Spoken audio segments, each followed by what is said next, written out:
Ce bulletin d'information vous est présenté par les Caisses Desjardins de la région de Portneuf qui sont fiers de mettre en valeur les initiatives des gens d'ici. Nous sommes le jeudi 17 janvier 2019. Ici Michel Beausoleil. Voici votre téléjournal communautaire.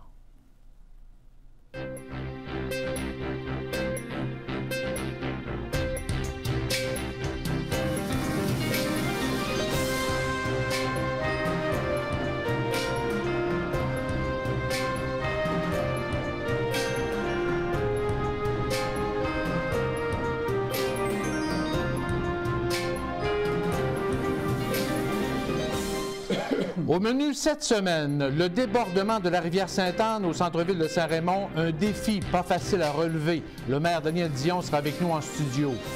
Ville de Portneuf vit son premier festival de la banquise cette fin de semaine, entourant la première course du circuit de canot à glace 2019. Éliane Trottier de la MRC de Portneuf sera avec nous.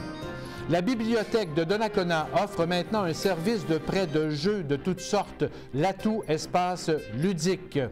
Les amateurs de chasse et pêche sont actifs 4 saisons. Le président de l'association chasse et pêche de la Rivière-Sainte-Anne, Jean-Philippe Ouellette, nous fera part de sa passion. Nous parlerons des plaisirs de jouer dehors cet hiver dans Portneuf, ski, patin, motoneige et du bon hockey dans nos arénas. Et David Alexandre nous offrira un menu culturel dans Portneuf-Jacques-Cartier. Bonne émission.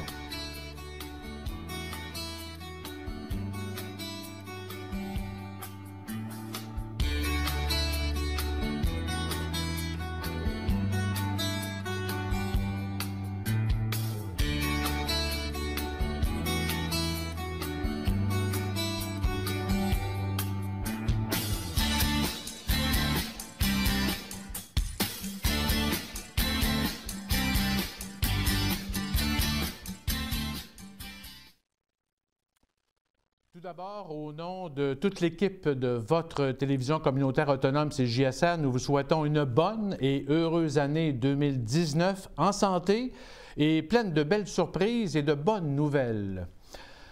Mère Nature nous propose de plus en plus de nouveaux scénarios à la météo qui nous obligent à redoubler de créativité pour s'y adapter.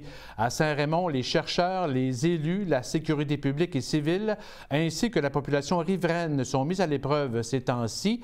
L'eau de la rivière Sainte-Anne est sortie de son lit les 22 et 23 décembre dernier dans des conditions apparemment jamais vues. Et encore aujourd'hui, les conditions de glace sont problématiques.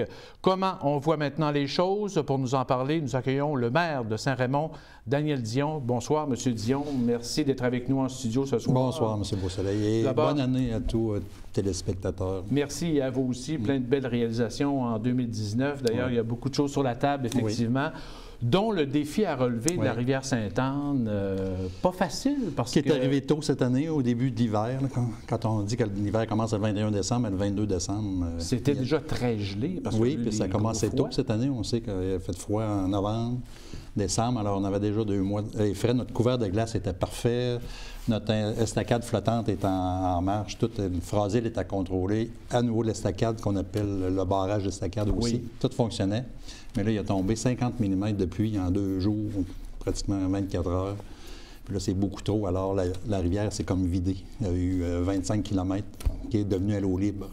Toute cette glace-là a descendu. Et puis, il y a eu des embarques dans le centre-ville. On sait toujours qu'en amont du centre-ville, il y a des rapides. Oui. Là, ça descend. Quand on arrive dans le centre-ville, c'est encore la même chose. On est un peu comme dans un lac. Il n'y a pas beaucoup de dénivelé. On parle d'un pied pratiquement entre le barrage d'estacade puis le pont de fer, là. C'est comme un lac. Alors, ça arrive là. Puis il y a des embarques qui n'ont pas cédé. Alors, ils ont resté en place. Et puis là, l'eau a monté jusqu'à la limite. Moi, je dis toujours, on l'a échappé belle. J'ai fait des commentaires. Les chercheurs, on l'a échappé belle. C'est venu sur le bord. Et puis, ça a passé comme ça a diminué. Mais là, la glace est restée là. Ça a gelé comme ça. Avec la température qu'on a présentement, des moins 30, c'est gelé haut. C'est pas très beau avec des glaces qui s'est accumulées. Ouais. Puis là, on n'était pas capable d'aller sur la rivière jusqu'à cette semaine. C'était vraiment très dangereux. On arrivait à des endroits, Il n'y avait pas d'épaisseur de Ça glace. cassait. C'était directement de la neige puis de l'eau. C'est quand tu pouvais caler. Je précise aussi que c'est très dangereux. On oblige nos motoneigistes à ne pas passer. À ne plus circuler plus pour circuler, l'instant. parce que c'est très dangereux. Tu peux, Ouais. Puis là, vu qu'on va intervenir sur la rivière, c'est encore plus dangereux. Ça fait que c'est très dangereux actuellement de circuler en motoneige. Vous pouvez caler. Ouais. Et puis là, on a fait des tests. À partir de cette semaine, on était capable d'aller sur la rivière pour voir qu'est-ce qui se passe à différents niveaux pour OK. 3-4 km, pour voir où on va intervenir. Puis là, on se rend compte qu'il y a de la glace, oui. Il y a beaucoup de fragiles aussi qui est descendu dans le centre-ville. Alors, il y a des endroits qui En dessous de la glace. En dessous de la glace, il y a des endroits glace en plus. il y a 3 qui mètres bloque. de fragiles à certains endroits. Quand même. Ouais. Alors là, on a intervenu, on s'est fait des réunions cette semaine, puis on va intervenir avec la pelle araignée. C'est la seule affaire. Parce qu'en plus de ça, c'est qu'il n'y a pas beaucoup d'eau. On est rendu jusqu'à 15-16 mètres cubes secondes. Et puis le 22 décembre, on a monté à 280 mètres cubes secondes avec notre 50 000 mètres. Mais aujourd'hui, c'est baissé. Il n'y a plus d'eau. Pratiquement plus d'eau qui coule dans la rivière. Malgré ça, on est quasiment en inondation parce que toute cette glace-là est en train de se boucher. Et puis les gens pompent, là, Monseigneur Vachon. Puis l'eau coule pareil, même si on n'a pas beaucoup. L'eau là, coule ce qui fait pareil. que les gens se retrouvent avec de l'eau. Dans... C'est ça. Puis la nappe phréatique est restée haute. Alors les gens, ils peuvent avoir de l'eau alentour de leur maison. Ça s'infiltre un peu dans leur sol. Alors les gens, ils ont des pompes, ils pompent depuis le 22 décembre. Encore aujourd'hui? Oui, encore aujourd'hui. Alors là, on va intervenir. On a trouvé un endroit où ce qui est l'embarque le plus important, là, peut-être vis-à-vis du débarcadère, parce qu'on débarque en canot sur la rivière l'été. Oui. Bon, là, on va embarquer là avec la pelle araignée. C'est la seule affaire qui peut aller sur la rivière présentement. OK. Et puis, il va défaire cette embarque-là, puis on pense être capable d'enlever la pression qui est liée au centre-ville. L'eau peut baisser la pression puis le débit d'eau au centre-ville. OK. Là, nous sommes le jeudi soir, au moment où on se parle. Ça, c'est avec la C'est pelle demain- araignée, demain c'est matin. vendredi matin, en fait, que les manœuvres Oui. vont se faire sur la rivière. Pour 2-3 jours, on va voir combien de temps ça va prendre. On va faire une réunion samedi, justement, pour voir ce qu'on est rendu avec tout ça. Du jamais vu, ça, jusqu'à, en tout cas, à tout le moins? Non, ça s'est produit au cours de l'année, on parlait de 2003-2004. OK. À peu près le même phénomène. Oui, dans le temps des fêtes, on est arrivé à un moment donné, on va passer pratiquement un mois dans l'eau. Là. Dans le temps des fêtes, il n'y avait eu pas beaucoup de débit non plus comme ça, mais la rivière s'était bouchée avec du frasile, puis on est allé en inondation la rue Saint-Pierre et tout ça. Ça s'est déjà passé, les années passées. Vous aviez fait une tentation aussi, une tentative avec un hélicoptère aussi? Bien, c'est ça. Parce que là, quand on arrive pour intervenir, quand il y a beaucoup de débit d'eau comme ça, 280, il n'est pas question d'arriver avec la grenouille, les pelles mécaniques, parce que c'est trop dangereux. Si ça part, naturellement, les gens ils vont risquer leur vie. Alors, on a dit, la seule chose qu'on pourrait faire, on va essayer un hélicoptère. Nos chercheurs, M. Brian Moss, ça faisait longtemps qu'ils voulaient essayer ça. Alors, on a loué le plus gros hélicoptère qu'il y avait à Québec. Puis on a essayé avec les pales. Puis aussi, ils ont attaché un gros bloc de ciment, parce qu'ils ont vu que ça ne fonctionnait pas pour casser le couvert de glace, avec les gros blocs de ciment pour casser à différents endroits, mais ça n'a pas donné résultat escompté. OK. Alors ça, c'est Petite facture aussi qui est arrivée à côté. une grosse facture, parce que c'est quand même... Combien ça a coûté? Ça a coûté 22 000 Quand même. 3 heures Ouais. d'hélicoptère. Alors ça, on s'est fait assurer que le ministère nous aiderait là-dedans. C'était un test aussi que c'était recommandé par le ministère. On s'est fait approuver avant de partir. Ouais. Et puis, ce test-là, bien, il n'est pas bon, on ne le refera plus, là, parce qu'on sait que c'est pas c'est applicable. fait. L'estacade flottante aussi, c'est défait. Mais l'estacade flottante, tout s'est vidé. Ben, ouais. Tout s'est vidé. Alors, nos sapins sont quasiment tous faits... les épines, les branches sont toutes cassées. Puis il y a même un trou au milieu. C'est revenu à l'eau claire, à l'eau limpide, si on veut. Ça fait qu'il a fallu... On a remis d'autres sapins au centre, puis là, c'est rebouché, là, actuellement. Mais on a les 20 km en aval de ces sapins-là qui est à l'eau claire. Alors, il se fait énormément de frasile, puis il fait des moins 20. Quand il fait moins 20, c'est l'usine à frasile qui est C'est ça. Vous avez replacé les sapins? Oui, non, il était là. Ils ont resté en place. OK, ils sont restés ça en place. Ça a passé en dessous, autrement dit. Ah, OK. C'est vidé. Toute la glace a passé en dessous.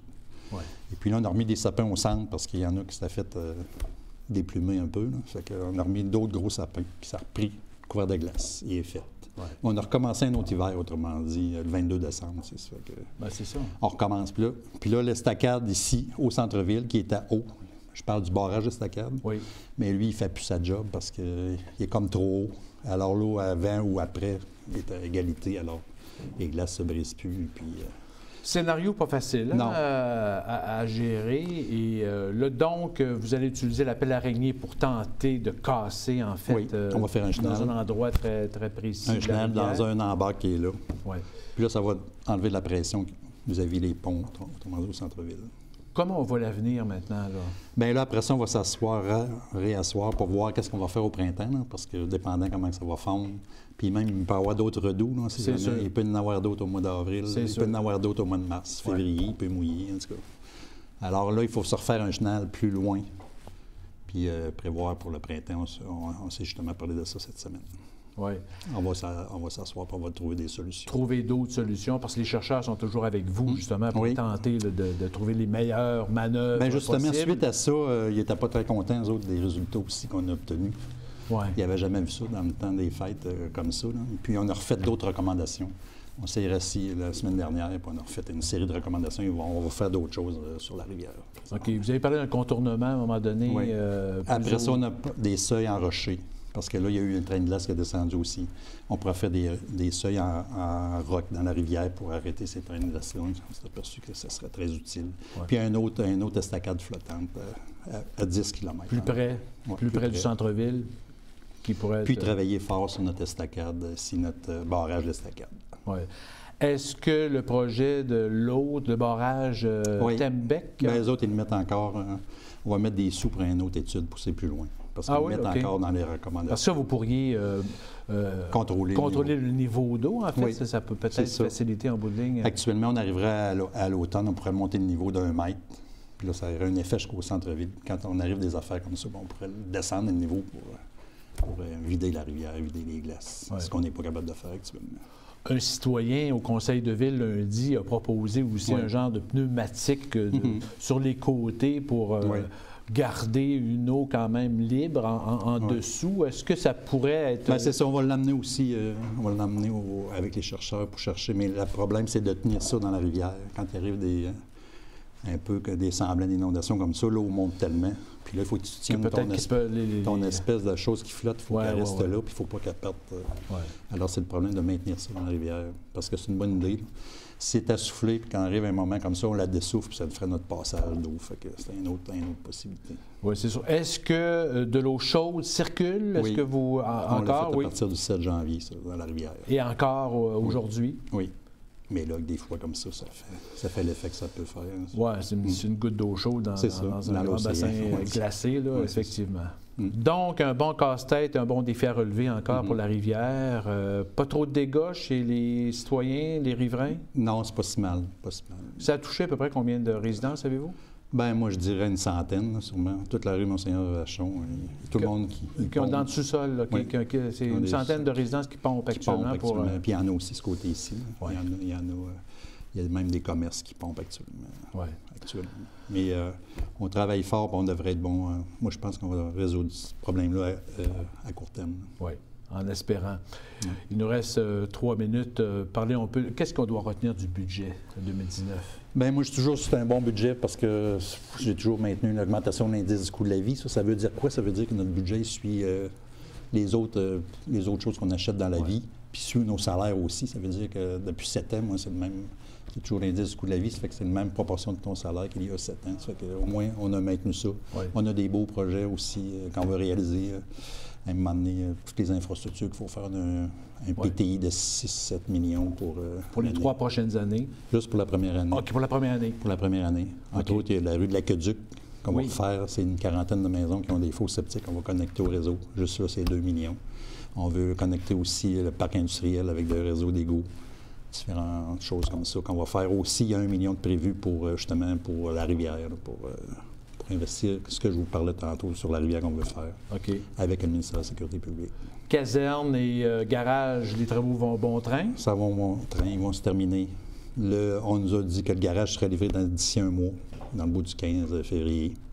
Alors, puis la caserne d'ici quelques mois, ça va être... Au printemps, en fait? Ça va être terminé. Non, on va pouvoir accéder avant. Mais il y a des choses qui vont se finir au printemps à l'extérieur, entre autres, parce qu'on met de la brique. Puis ça, il faut absolument que ça se fasse plus chaud. Oui. Alors, peut-être les gros projets, en fait, pour 2019, vous avez mentionné. Oui, puis il y a des routes aussi, là, toujours des routes qu'on veut faire. Ben oui, ça, la route très cher, en Sainte-Croix. On a pour 1 million de projets, mais il faut aller chercher des subventions. On ne peut pas faire un emprunt pour tout ça. Et d'ici les 3 prochaines années, bibliothèque, quel serait c'est encore en vue? Encore à l'étude, on regarde ça. C'est toujours un projet qui intéresse les gens ici. Il y a beaucoup de demandes pour ça. Et puis, on va mettre ça de l'avant. On va regarder, puis on va faire des sondages, puis où on la met exactement. On est encore travailler là-dessus. Oui. Et peut-être juste un petit mot, les gens qui auraient peut-être des idées. Bon, je voyais le citoyen lundi au conseil de ville. Si les gens ont des idées, farfelues ou pas, finalement, on vous appelle. On appelle à la ville. Puis ils nous les donnent. Il y en a qui nous en ont fait même de 2-3 pages. Je pense à M. Fleury. À un moment donné, au début, on avait demandé des idées des citoyens, puis ils nous avaient fait quand même des bons commentaires, puis les gens, les chercheurs, ils analysent ça. Bien sûr. Ah oui, c'est important. Alors, M. Daniel Dion, maire de Saint-Raymond, merci beaucoup de cette visite. Parfait, merci. À la bibliothèque municipale de Donnacona, le samedi 12 janvier dernier, les responsables, des bénévoles, des élus municipaux et des enfants ont procédé au lancement et à l'inauguration de la nouvelle section de prêt de jeux, une ludothèque en fait qu'on appelle l'Atout Espace Ludique. C'est une première dans Port-Neuf. Il s'agit d'un projet pensé et créé par des bénévoles passionnés de jeux en collaboration avec les employés de la bibliothèque et qui s'adresse à toute la population. La ville de Donnacona, par son service des loisirs, de la culture et de la vie communautaire, a aussi participé à sa réalisation. La responsable des services à la bibliothèque municipale, Karen Rabi, nous parle des modalités d'utilisation. Donc, c'est simple. Pour avoir accès aux jeux de société offerts par l'Atout, il faut nécessairement être abonné à la bibliothèque municipale de Donnacona. Rassurez-vous, pour les non-résidents, nous avons créé un service à la carte, c'est-à-dire que vous pourrez emprunter selon vos goûts et votre budget, soit des livres, soit des jeux, soit les deux. Le coût de base pour l'abonnement à l'Atout est de 20 $ par membre pour une personne résidente et 40 $ pour un non-résident. Ceci vous donnera droit, pour chaque membre, d'emprunter 2 jeux à la fois pour 3 semaines et renouvelable une fois si le jeu n'est pas réservé, bien sûr. Tout membre a accès à son dossier en ligne, ce qui veut dire que ça vous permettra de voir les jeux disponibles, les jeux empruntés, de réserver un jeu lorsqu'il est déjà emprunté, de même que de renouveler des jeux en sa possession. Tout cela à partir de votre domicile. Le catalogue, les conseils et l'appréciation des jeux par les joueurs sont disponibles sur la page Facebook l'Atout Espace Ludique. À chaque dernier vendredi soir de chaque mois, l'équipe de la bibliothèque pourra conseiller les gens sur les emprunts de jeux. On retrouve 4 grandes familles de jeux à partir d'une classification établie par des psychopédagogues qu'on appelle système SR. Marc Duval, connu dans son animation par le général Patente et idéateur du projet il y a 1 an, nous en parle. Quand on parle de jeux, il y en a différents jeux. Faire de la bicyclette, c'est un jeu. Jouer au bilboquet, c'est un jeu. Faire un jeu de domino, ça en est un autre. Mais comment on fait pour faire la classification de ça? Bien, il y a des gens qui se sont penchés là-dessus. Et il y a une dame qui s'appelle Rolande Filion, assistée de 2 autres psychopédagogues, qui ont établi un système qui s'appelle le système SR. Et le système SR, ça regroupe 4 grandes familles de jeux. Les 4 lettres SR, le jeu d'exercice, donc bicyclette, bilboquet, les jeux symboliques, pour le S, c'est les jeux où on s'habille, on se déguise à faire semblant, le jeu d'assemblage, on en voit ici quelques-uns, et puis les jeux de règles, et c'est vraiment les jeux ici qu'on a en particulier, les jeux de règles simples et complexes. Alors c'est une grande famille, les jeux comme ça. Le phénomène du jeu de table prend de plus en plus d'ampleur. À Québec, par exemple, on retrouve entre autres la ludothèque de Sainte-Foy qui fête ses 40 ans cette année, la Jujoutèque dans le quartier Saint-Sauveur, en plus des pubs et cafés qui offrent à leurs clients une panoplie de jeux de société. Comme événement annuel à Québec, on retrouve entre autres le Salon du jeu et du jouet qui attire des milliers de personnes en plus des journées ludiques de Québec et où les inventeurs de jeux peuvent se rencontrer à travers un concours. cours. Et une journée mondiale du jeu se tient annuellement à la fin du mois de mai à Québec. Il s'agit d'une initiative française qui regroupe aujourd'hui une vingtaine de pays. On souhaite emboîter le pas de cette journée mondiale à la bibliothèque de Donnacona. De plus, un partenariat s'est établi entre la ludothèque de Donnacona, la boutique et le café-pub ludique La Revanche dans le quartier Saint-Roch. Une activité, une mini-revanche est prévue à Donnacona le samedi 6 avril prochain. Regardons maintenant le défi de l'effet domino qui a été relevé et préparé par des enfants et qui aura symbolisé la coupure du ruban de la nouvelle ludothèque. 4, 3, 2, 1, vas-y la paix!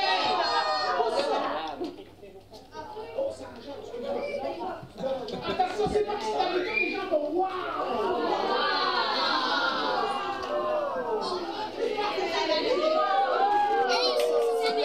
Est-ce qu'on va réussir? Est-ce qu'on va réussir? Regardez-moi ça, mesdames et messieurs! Alors, c'est le chemin pour aller à l'espace ludique! Des fois, on se trompe.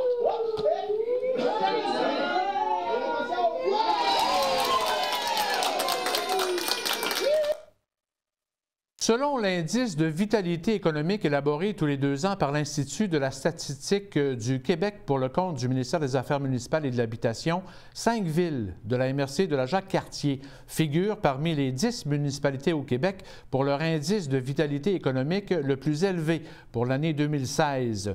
Les municipalités de Sainte-Brigitte-de-Laval et de Shannon se classent respectivement première et deuxième de ce classement provincial qui compte 1164 municipalités, communautés autochtones et territoires non organisés de 40 habitants et plus. Sainte-Catherine de la Jacques-Cartier arrive 6e, Lac-de-l'Âge 8e et Fossambeau-sur-le-Lac 9e du classement. Pour évaluer la vigueur économique des municipalités québécoises et pour dresser son palmarès, l'Institut de la statistique du Québec a utilisé 3 indicateurs: le revenu total médian des gens de 18 ans et plus, la proportion de personnes occupant un emploi et le taux d'accroissement annuel moyen de la population sur une période de 5 ans. Par exemple, la ville de Shannon affiche un revenu médian des particuliers de 52 337 $ pour les 18 ans et plus et une population totalisant 6 031 habitants au 1er juillet 2016. Le taux des travailleurs âgés entre 25 et 64 ans est de 85,4 % et le taux d'accroissement annuel moyen de la population est de 33,4 pour 1000 habitants. Du côté de la MRC de Portneuf, Neuville arrive au 40e rang, Cap-Santé 52e, Lac-Sergent 80e position, Pont-Rouge au 113e rang, Donnacona 150, Saint-Léonard de Portneuf 225e position, Deschambault-Grondines 250e et Saint-Raymond au 263e rang. Rivière-à-Pierre arrive en dernière position dans Portneuf avec une 1001e position pour sa vitalité économique. La ville de Neuville annonce la nomination de Mme Lisa Kennedy au poste de directrice générale de la ville. Mme Kennedy succède à la trésorière Mme Manon Jobin, qui occupait le poste de directrice générale et greffière par intérim suite au départ de M. Daniel Lepape. Mme Lisa Kennedy est détentrice d'un baccalauréat en arts et a réalisé des études supérieures en journalisme à l'Université Laval, en politique à l'École nationale d'administration publique, l'ENAP, et possède un certificat en leadership et habileté de direction de l'Université Concordia. Lisa Kennedy a auparavant été directrice générale et secrétaire trésorière à la municipalité de Stoneham et Tewksbury, vice-présidente du groupe Perspective, une firme spécialisée en ressources humaines, et directrice de la Corporation d'employabilité et du développement économique communautaire, entre autres. Le ministère des Forêts, de la Faune et des Parcs et 5 MRC de la région de la capitale nationale, dont Portneuf, invitent les propriétaires et gestionnaires forestiers à profiter du programme d'aménagement durable des forêts. Une entente a été conclue dernièrement. Ce programme vise à assurer un aménagement durable des forêts par différents projets. Chacune des MRC administre son enveloppe budgétaire et procède à la sélection des projets soumis. Un montant de 24 293 $ est disponible dans Portneuf pour l'année débutant le 1er avril 2019 et se terminant le 31 mars 2020. Des travaux d'aménagement forestier sur les terres privées, le maintien et l'amélioration d'un réseau de chemins multi-usages sécuritaires ou le soutien à des projets qui favorisent l'aménagement durable du territoire forestier et sa mise en valeur sont des secteurs de projets admissibles. Les promoteurs ont jusqu'au 28 février pour déposer un projet, mais doivent obligatoirement communiquer avec la personne ressource de sa MRC avant de déposer. Dans Portneuf, la personne ressource est le coordonnateur au développement et à la mise en valeur du milieu forestier à la MRC de Portneuf, Frédéric Martineau. Les 28 et 29 décembre dernier, à l'Aréna de Saint-Raymond se tenait la première édition du tournoi de hockey Jouer pour la cause. 18 équipes ont pris part au tournoi bénéfice pour lutter contre le cancer. 11 600 $ ont été remis à l'équipe Chante à la Lune, qui participera au relais pour la vie de la Société canadienne du cancer les 8 et 9 juin prochain à Donnacona. L'organisateur du tournoi, Mario Vachon, souhaitait récolter entre 8 et 10 000 $. Une deuxième édition du tournoi de hockey Jouer pour la cause est prévue les 27 et 28 décembre 2019 à Saint-Raymond. Parlons maintenant des plaisirs d'hiver. Dans Portneuf, 14 municipalités sur les 18, via les services et loisirs, ont accepté de reconduire le concept des plaisirs d'hiver portneuvois qui en est à sa 12e édition. Jusqu'au 24 février, différentes activités extérieures sont prévues dans chacune des municipalités participantes. Le calendrier des activités est disponible sur la page Facebook Événements Portneuvois ou auprès de son service et loisirs. De plus, la population est invitée à participer au défi Château de neige qui se tient jusqu'au 11 mars dans la grande région de la capitale nationale. Il s'agit de construire un château, un fort, une forteresse en neige, de prendre une photo et de s'inscrire sur le site web défichâteaudeneige.ca. L'événement incontournable d'hiver dans Portneuf est sans contredit le festival Neige en fête de Saint-Raymond, qui est devenu au fil de ses 24 ans le plus grand rassemblement de motoneige et d'autoneige antique au Québec. La 24e édition se tiendra du 8 au 10 février prochain. 3 randonnées de motoneige sont prévues durant la semaine, durant la fin de semaine, entrecoupées des très populaires repas festifs, parades du dimanche au centre-ville, l'exposition des autoneiges en plus des autres animations familiales. Pour une 7e année, le lac Sept-Îles à Saint-Raymond sera en fête le samedi 26 janvier prochain. Les activités familiales se tiendront sur la glace en face du club nautique. Animations de tout genre, tournois de hockey bottine, tours de petits chevaux sur selle, de carrioles tirés par des chevaux, patins, glissades, jeux gonflables, fat bike, trottinette des neiges, pêche blanche et workout sont au programme. Une mini foire de livres est aussi organisée au club nautique. Le bonhomme carnaval est attendu pour 14 heures. Soulignons qu'un sentier de 9 km sur le lac est bien entretenu et accessible aux amateurs de patins à glace. L'opération Nez Rouge Portneuf, qui s'est terminée le 22 décembre, après 8 soirées et nuits d'opération, aura permis de raccompagner 276 personnes, 25 de plus qu'en 2017, et amassé 13 000 $ en dons. 189 bénévoles ont participé à cette 10e édition. Depuis les débuts, plus de 120 000 $ ont été remis à la Fondation Mira, qui remet, elle, gratuitement, d'une valeur de 30 000 $, un chien d'assistance bien formé pour des jeunes de la région de Portneuf atteints d'un trouble du spectre de l'autisme. 9 étudiants athlètes se sont partagés un montant de 36 000 $ en bourse dans le cadre de la 7e édition du programme de bourse Alcoa Canada au sein de la Fondation de l'athlète d'excellence du Québec. 6 bourses de soutien à la réussite académique et sportive ont été remises pour encourager une meilleure conciliation du sport et des études et 3 bourses de persévérance ont été octroyées pour encourager les athlètes à persévérer quand des blessures importantes surviennent et obligent leur établissement. Parmi les athlètes récipiendaires, 2 sont de Portneuf. Gabrielle Pilote-Fortin de Neuville en cyclisme sur route. Elle se remet de 2 grosses chutes qui ont occasionné une commotion cérébrale et des fractures aux côtes et au visage. Et Marguerite Souinet de Saint-Basile en snowboard aux épreuves de slope style. Elle guérit d'une blessure au genou subie sur les pentes enneigées. Nos 2 athlètes ont reçu chacune une bourse de 4 000 $. Gabrielle Pilote-Fortin étudie à l'Université du Québec à Montréal, à l'UQAM, et Marguerite Chouinay au cégep de Sainte-Foy. Cette fin de semaine, ce vendredi, samedi et dimanche, Ville de Portneuf vivra son premier festival de la banquise, un événement qui combine sport extrême et patrimoine entourant le savoir-faire du canot à glace.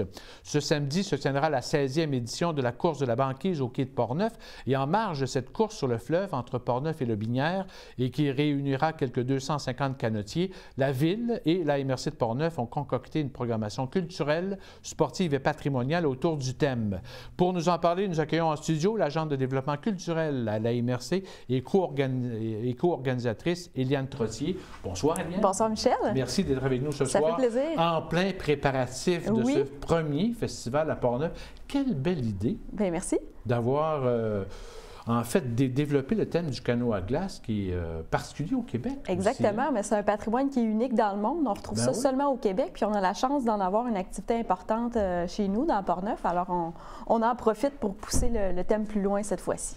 Jusqu'où on va dans l'histoire du canot à glace? Parce que les Amérindiens utilisaient les canots, en fait, pour l'hiver, comme transport. On n'a pas de confirmation d'une époque précise, du moins je ne la connais pas, moi, où les Autochtones ont débuté cette pratique-là. Mais chose certaine, on sait que Champlain, quand il est arrivé ici, il a constaté ça, qu'il y avait des Autochtones qui traversaient le fleuve avec des canots d'écorce. Puis c'était un moyen de transport qui était utilisé pour braver le fleuve Saint-Laurent à l'époque où il n'y avait aucun autre moyen. Et avec le temps, la pratique a grandement évolué, mais pour répondre à la question, ça date vraiment, c'est un héritage des Premières Nations qui nous a été légué. Oui, tout à fait. Puis on estime même que l'occupation du territoire peut dater de 10 000 ans à peu près. Alors, les êtres humains avaient développé des techniques de transport très efficaces aussi. Mais il faut dire que le fleuve, le couvert de glace, aujourd'hui, c'est sûr qu'on casse la glace, mais dans le temps, il devait avoir, j'imagine, un couvert de glace assez partout. En fait, ça a beaucoup changé. D'ailleurs, ça a énormément modifié notre rapport avec la Rive-Sud parce que jusqu'à l'ouverture permanente de la voie maritime, là, ça date de quelques décennies seulement, les gens traversaient de part et d'autre du Saint-Laurent, soit avec le canot à glace ou, quand les conditions le permettaient, on érigeait des ponts de glace qu'on balisait avec des têtes de sapin. Donc, ça permettait de traverser en carriole d'une rive à l'autre ou, quand les conditions ne permettaient pas d'ériger ces structures-là, c'était vraiment le canot qui faisait, en fait, office de transport général. Que ce soit des personnes, de courrier, de la marchandise. Ça favorisait les échanges au point où, du côté de Lobinière et de Portneuf, on se voisinait énormément. Il y avait des mariages entre les familles, chose qu'on ne voit plus du tout aujourd'hui, parce que le lien physique, géophysique est complètement... c'est un obstacle incontournable, infranchissable plutôt maintenant. Oui. Il y a même des commerces aussi, il y a des gens qui chargeaient pour traverser les personnes autant puis les marchandises. Exactement. Aussi, en fait, le propriétaire d'une embarcation, celui qui traversait, c'est un métier en soi, c'est le métier de passeur. Donc, toute une tradition maintenant qui a disparu parce que les gens qui font du canot à glace aujourd'hui sont des sportifs, ce qui est complètement différent. Oui, tout à fait. Alors, vous avez développé justement... Alors, tout ça, cette histoire-là, on va voir ça, on va entendre ça par... Absolument. En fait, il y a une des activités de la programmation qui est une table ronde qui aura lieu le dimanche après-midi à Portneuf, où là, on a invité toutes sortes d'experts du canot à glace, des ethnologues, par exemple, qui ont fait beaucoup de recherches. Il va y avoir une canotière d'expérience, une des premières femmes à avoir fait ce sport-là au Québec. Alors, on les invite pour justement susciter une discussion sur cet héritage-là. Comment est-ce qu'on est passé du moyen de transport au sport? Et de quelle manière ça a évolué? Puis, qu'est-ce qui fait en sorte que c'est toujours vivant aujourd'hui? Parce que c'est ça le patrimoine immatériel. Hein? C'est quelque chose qui est en évolution. C'est ce qui aussi le rend pertinent et intéressant, à mon sens. Alors, on va avoir une discussion là, autour de vrais experts. Oui. Nous sommes le jeudi soir, au moment où on se parle. Ça débute en fait vendredi avec les photos sur les glaces. En fait, en dessous des glaces, là. Oui, bien en fait, dans à peu près 24 heures, justement, on va être tout près du quai. On dévoile une exposition de photos. Là, cet automne, je ne sais pas si vous vous souvenez, on a lancé un concours photo où on a fait un appel à tous pour qu'on nous partage des exemples d'utilisation du fleuve, mais ça peut être des paysages aussi. Et ces photos-là, elles vont être exposées au sein de des blocs de glace, donc à l'intérieur de la glace, à l'extérieur. Et l'exposition va durer le temps que le météo le permettra. Et c'est vraiment... très intéressant de voir le regard que la population porte sur le fleuve, le site du quai, ses environs. C'est un paysage qui est très identitaire entre le quai de Portneuf, puis ça paraît. Oui, c'est sûr.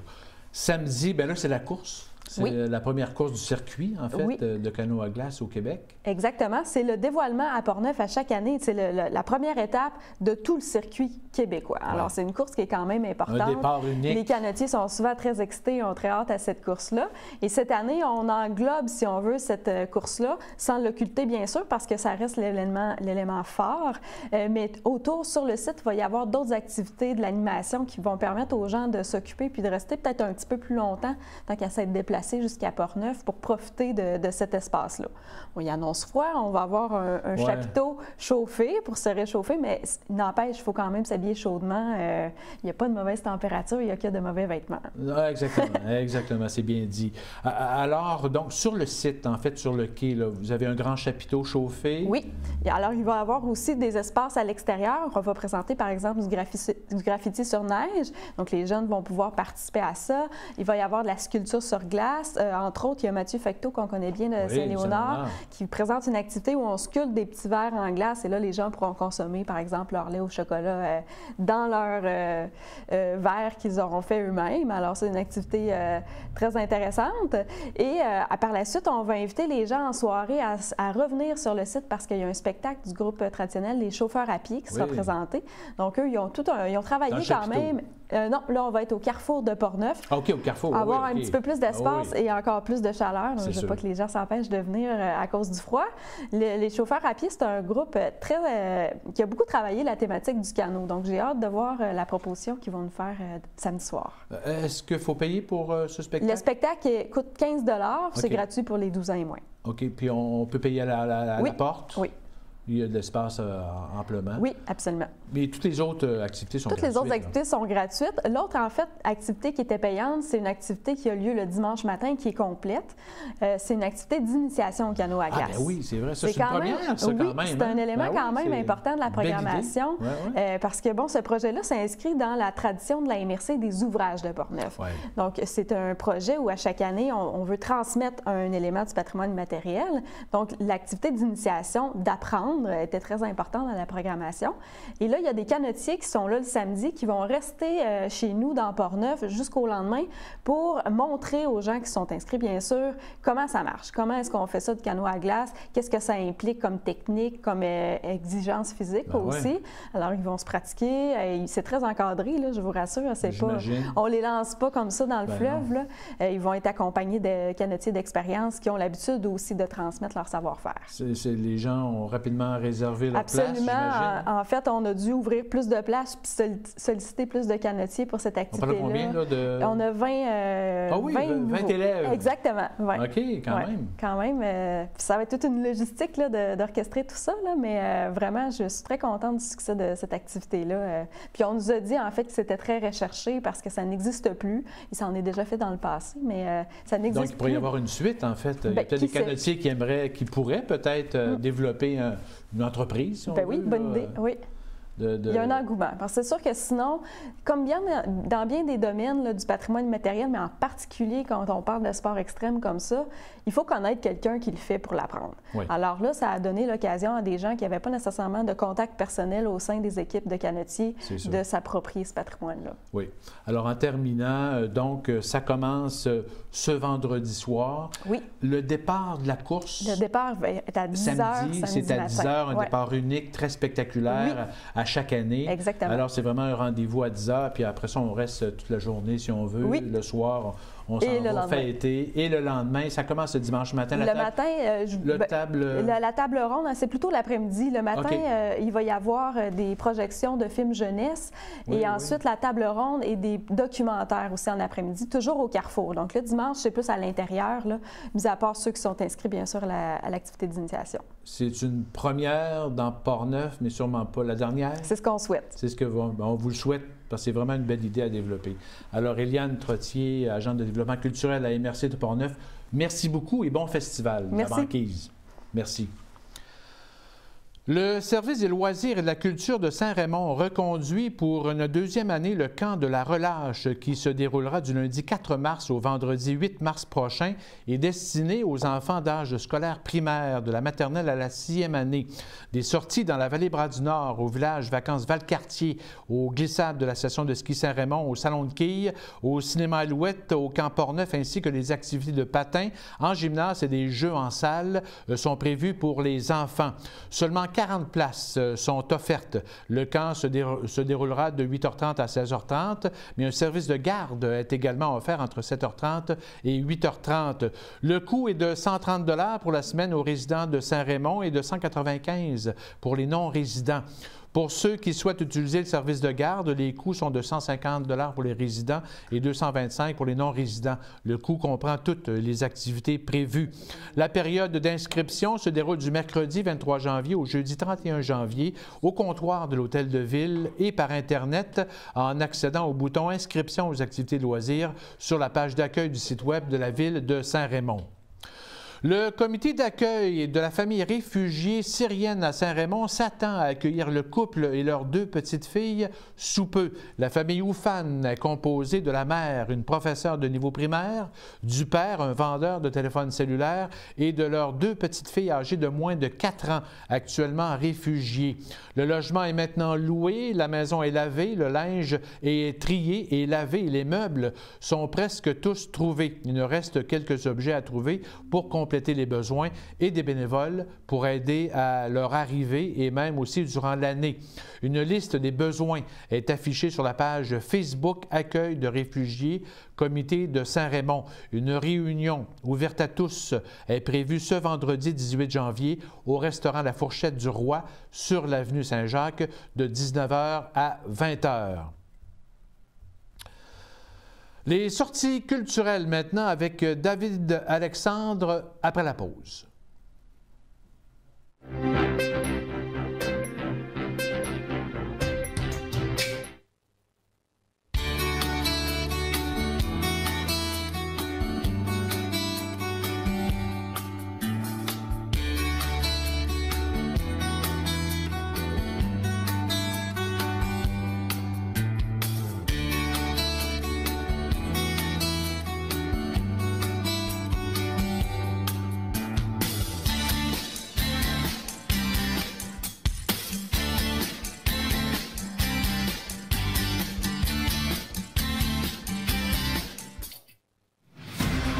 Ce bulletin d'information vous est présenté par les Caisses Desjardins de la région de Portneuf qui sont fiers de mettre en valeur les initiatives des gens d'ici.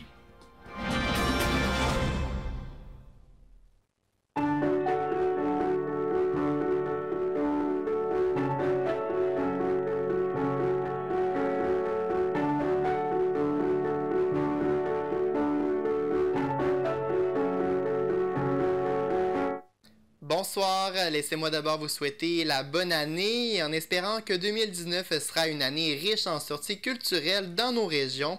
Alors on va tout de suite commencer dès maintenant cette tournée des événements culturels qui sont à venir au courant des prochains jours. D'abord, ça débute cette fin de semaine avec le Festival de la banquise à la ville de Portneuf. C'est à compter de ce vendredi le 18 janvier jusqu'au dimanche 20 janvier. Le patrimoine maritime va être célébré de toutes les façons pendant cette fin de semaine de festivités qui s'adresse à toute la famille. D'abord, vendredi, ce sera le lancement de l'exposition de photos coulées dans des blocs de glace dans une formule 5-7 au coin de la rue Lemay et de la rue du Quai. Il y a aussi l'histoire de la chasse-galerie qui sera contée par Pierre Leclerc pour les 3 à 12 ans de 19h à 20h à la bibliothèque La Découverte. Pour la journée de samedi, dès 10h, c'est la fameuse course de la banquise. Et puis, tout au long de la journée, entre 9h et 15h, il y aura sculpture sur glace en direct et vous pourrez également vous initier. À 20h, au carrefour municipal de Portneuf, il y aura un spectacle de musique traditionnelle, des chauffeurs à pied. C'est le seul événement avec les courses qui sont payantes, donc les billets sont à 15 $. Et puis finalement, pour la journée de dimanche, c'est une journée qui est consacrée au canot à glace et à son histoire. Donc pour la programmation complète, je vous invite à vous rendre sur l'événement Facebook en tapant Festival de la banquise. Il y a la pièce de théâtre Ténor recherché qui sera présentée vendredi et samedi, les 18-19 janvier, à la salle multifonctionnelle Roland-Dion. C'est une pièce proposée par le Théâtre des Lions de Saint-Raymond. Elle est de l'auteur américain Ken Ludwig, traduite par Benoît Brière et puis mise en scène par Marjolaine Bédard. Ça raconte l'histoire du grand ténor qui est de réputation internationale, Tito Il Stupendo Merilli, qui n'est pas en mesure de présenter son concert au Théâtre lyrique de Montréal. Là-bas, il y a plus de 1500 admirateurs et admiratrices qui l'attendent impatiemment. Alors voilà l'intrigue de cette comédie qui sera interprétée par 8 comédiens qui sont amateurs, mais tout de même très professionnels puisqu'ils ont beaucoup d'expérience. Et les profits de la pièce de théâtre, ils iront aux œuvres caritatives du Club Lyon, comme ça a été le cas lors des années passées. Alors, les billets qui sont disponibles à la billetterie de la pharmacie Uniprix Picard et Simard au coût de 18 $ pour les représentations du 18 et 19 janvier. Il y a également d'autres représentations le week-end suivant, donc les 25 et 26 janvier, et ça débute à 20h. Soirée hommage à Tom Pelly ce samedi 19 janvier à 20h à la Maison de la Culture de Donnacona. Alors on va rendre hommage pour ce grand musicien qui était dans les accents pop, folk, country et blues. Les billets sont en vente via le réseau Billetech pour un peu moins de 20 $ et ils vont aussi l'être directement à la porte au coût de 22 $. À compter de ce lundi 21 janvier, ce sera le début de l'exposition Paysages affectifs du peintre Étienne Gabriel Rousseau. C'est un étudiant à la maîtrise en arts visuels et médiatiques à l'Université Laval. Et puis sa démarche de création s'inspire entre autres du peintre Georges Braque. L'exposition sera ouverte gratuitement au public du lundi au jeudi de 9h à 16h et le vendredi de 9h à 13h. C'est dans l'espace verrière de l'Espace des Jardins au Centre multifonctionnel de Saint-Raymond. L'expo sera en place jusqu'au 20 février. Plusieurs activités sont à venir dans le cadre de Plaisirs d'hiver Portneuvois 2019 tout au long du mois de janvier et février. Alors, dès ce soir et puis jusqu'au samedi 19 janvier, il y a plusieurs activités qui se déroulent au Centre des loisirs de Saint-Alban, notamment tournois de hockey, patins libres, tir d'érable, animation et puis la présence d'un chansonnier le samedi soir à l'hôtel Saint-Alban. Plaisir d'hiver sera aussi à Neuville au Parc de la Famille vendredi et samedi les 18 et 19 janvier. Ce sera la fête de la neige où on vous proposera plusieurs activités qui vont plaire à toute la famille, entre autres du kart à pédales, des jeux gonflables et puis une gare des tucs. Pour toutes les programmations complètes de chaque ville et village de Portneuf, vous pouvez consulter les services de loisirs de vos municipalités respectives. L'édition 2019 de la finale locale de secondaire en spectacle va se tenir le vendredi 25 janvier prochain de 19h à 21h à l'auditorium de l'école secondaire Louis Jobin. Le spectacle va regrouper les meilleurs numéros des étudiants de l'école secondaire de Saint-Raymond qui ont une passion quelconque pour les arts de la scène. Alors, c'est une belle façon d'encourager la relève des jeunes artistes de chez nous. Les billets sont présentement en vente au coût de 9 $ en pré-vente au 88 337 67 21 au poste 52 17. Et puis, parmi les meilleurs numéros qui seront présentés pendant cette soirée, eh bien, les gagnants pourront prendre part à la finale régionale de secondaire en spectacle. Et en terminant, un mot sur les films qui seront présentés à compter de demain, le 18 janvier, au cinéma Alouette de Saint-Raymond. C'est Bumblebee et puis Aquaman qui seront à l'affiche. Alors voilà, c'est complet sur ce. Bonne sortie culturelle!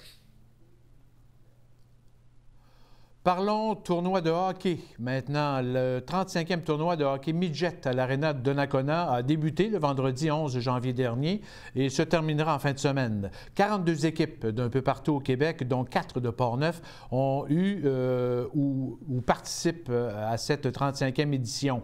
Le maire de Donnacona, Jean-Claude Léveillé, a procédé à la mise au jeu officielle le vendredi 11 janvier dernier et Hockey Québec a rendu un hommage à l'organisation pour ses 35 ans d'histoire.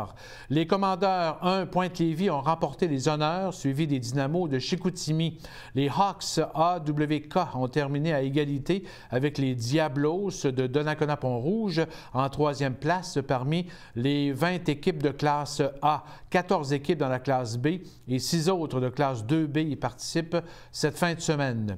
Du côté de Pont-Rouge, le traditionnel tournoi provincial Pee-Wee-C de Pont-Rouge se tiendra du mardi 22 janvier au dimanche 27 janvier prochain. 22 équipes y prennent part. Les semi-finales et les finales auront lieu en après-midi et en soirée du dimanche 27 janvier à l'Aréna Joël Junot. À l'Aréna de Saint-Raymond, la 39e édition du tournoi provincial de hockey mineur se déroulera du 31 janvier au 10 février. Encore cette année, le tournoi affiche complet avec 36 équipes, 18 de catégorie atome et 18 bantam. Plus de 500 joueurs de hockey âgés entre 9 et 15 ans visiteront Saint-Raymond avec leur famille au cours de ces 2 semaines.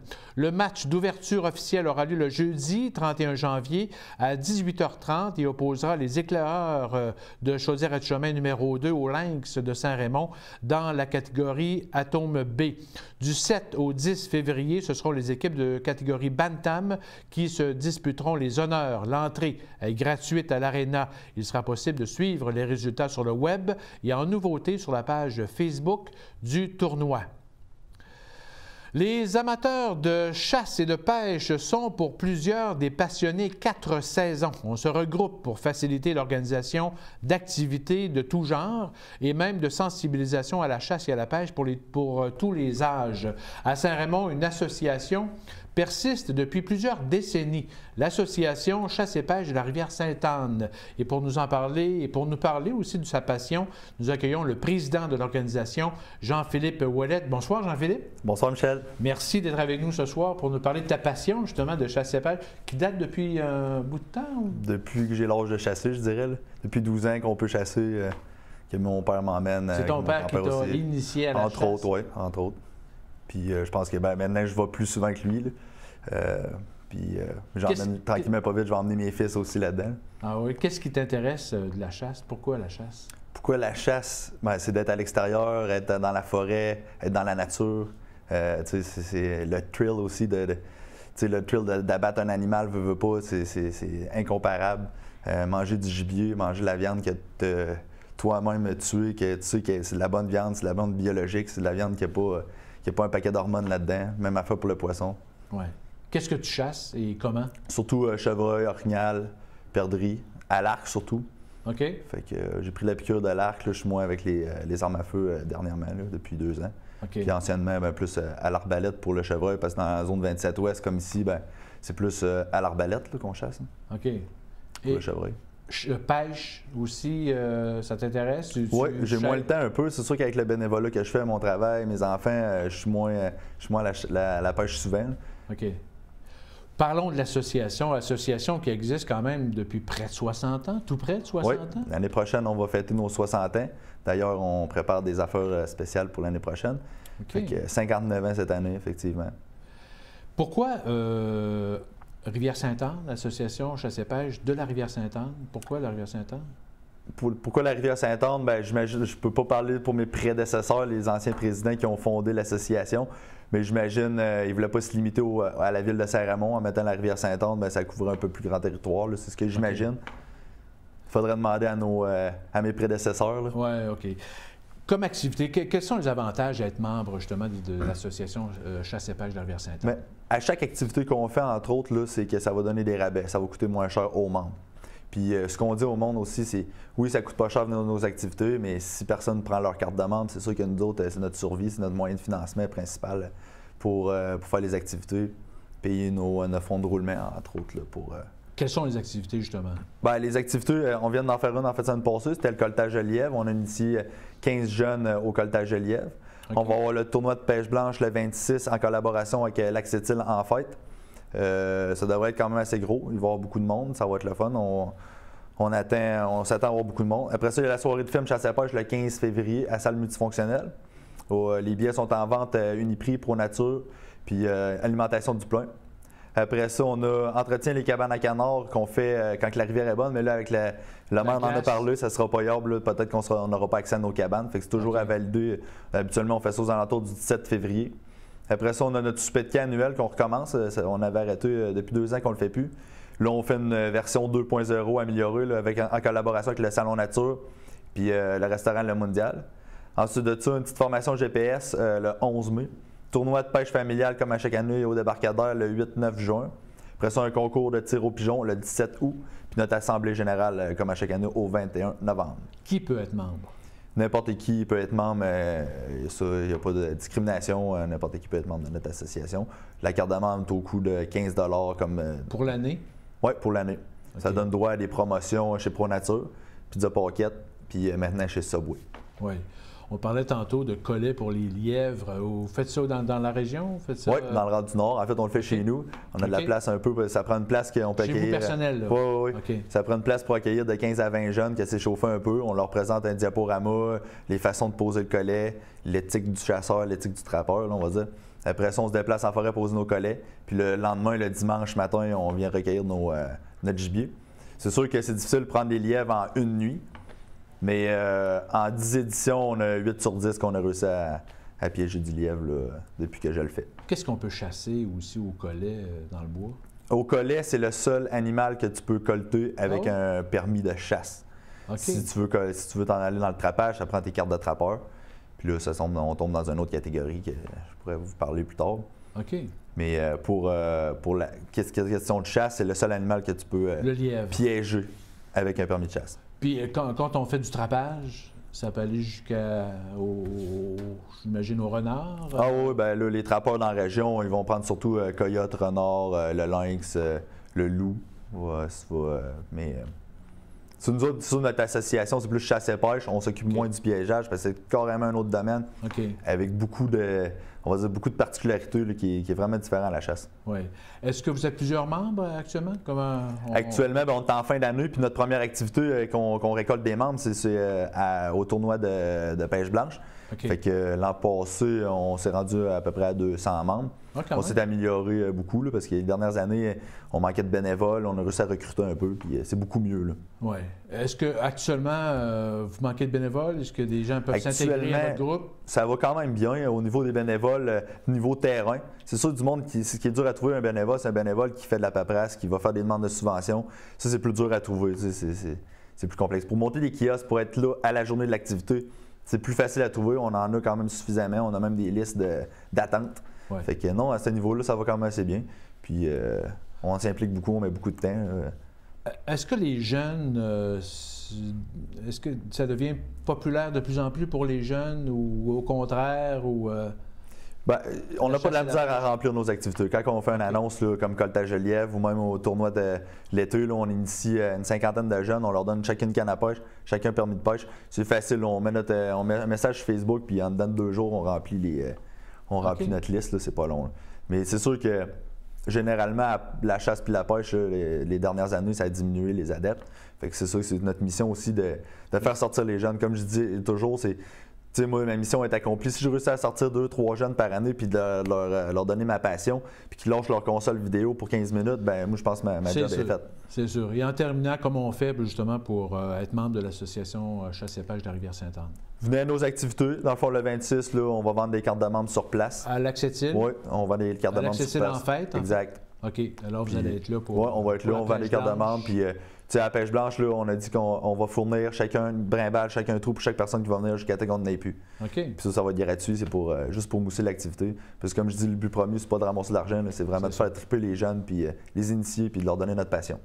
Alors, Jean-Philippe Ouellette, président de l'Association Chasse et pêche de la Rivière-Sainte-Anne, merci de cette visite en studio, puis bonne saison de pêche blanche et de chasse. Merci, Michel. Merci. Au revoir.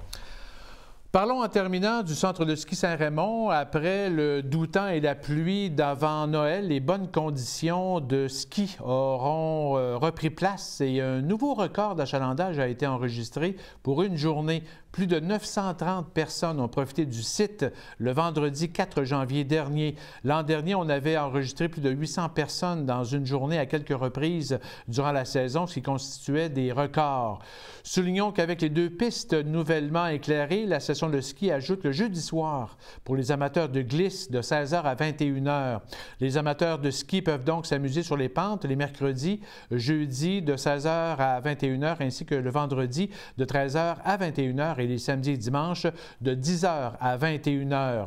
Ce samedi 19 janvier, au centre de ski Saint-Raymond, se tient la compétition amicale de la Caisse populaire Saint-Raymond-Sainte-Catherine. La ville et le centre de ski profiteront de l'occasion pour annoncer officiellement l'acquisition d'un chronomètre pour les compétitions. Le chronomètre a été acquis grâce à une aide financière importante de la Caisse populaire des Jardins de Saint-Raymond-Sainte-Catherine.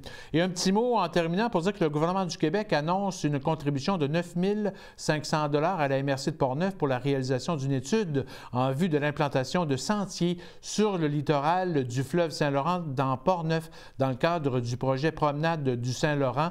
Les municipalités de Portneuf qui bornent le fleuve se sont concertées pour se réapproprier les rives du fleuve et souhaitent créer des chemins balisés sur la grève. Alors, ça complète Info CJSR pour cette semaine. Merci à Tony et Stéphane à la régie et à la caméra, de même que Philippe à la technique et à la caméra. On se laisse avec des images de l'événement festif du 31 décembre au décompte de l'année 2019 à Place de l'Église de Saint-Raymond. Il s'agissait de la 3e édition qui aura attiré plus de 2000 personnes et la ville de Saint-Raymond entend reconduire l'activité en 2019. Bonne semaine!